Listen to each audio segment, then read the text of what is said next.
Welcome to Tanvi's kitchen. ఈరోజు recipe వచ్చేసి Ugadi special Ugadi పచ్చడిని ఎలా చేసుకోవాలో చూపించబోతున్నాను.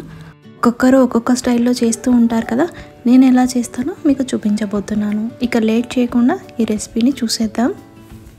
ఓ నిమ్మకాయ సైజంత చింతపండును నేను హాఫ్ అన్ అవర్ ముందే నానబెట్టుకున్నానండి. ఇప్పుడు దీని నుంచి చింతపండు రసాన్ని తీసుకుందాం. ఇలా చేతి వేళ్ళతో మ్యాష్ చేసుకుంటూ చింతపండు నుంచి చింతపండు రసాన్ని తీసుకుందామండి. రసాన్ని తీసుకున్న తర్వాత ఈ రసంలో పిప్పేమీ లేకుండా మొత్తం తీసేసుకోవాలి. చింతపండు రసం తీసుకున్నాం కదా, ఇందులో పులుపుకు తగ్గట్టుగా వాటర్ని యాడ్ చేసుకోవాలి.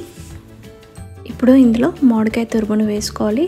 మామిడికాయని తురుమైనా వేసుకోవచ్చు, లేదా చిన్న ముక్కలుగా కట్ చేసైనా కొబ్బరి తురుమును వేసుకుంటున్నాను. వేప పువ్వుని నీట్గా వాష్ చేసుకొని వేసుకుంటున్నాను.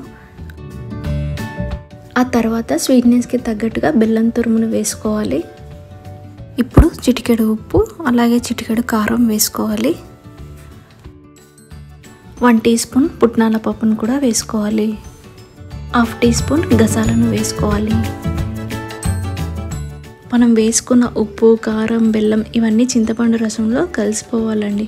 సో అంతవరకు బాగా కలుపుకోవాలి.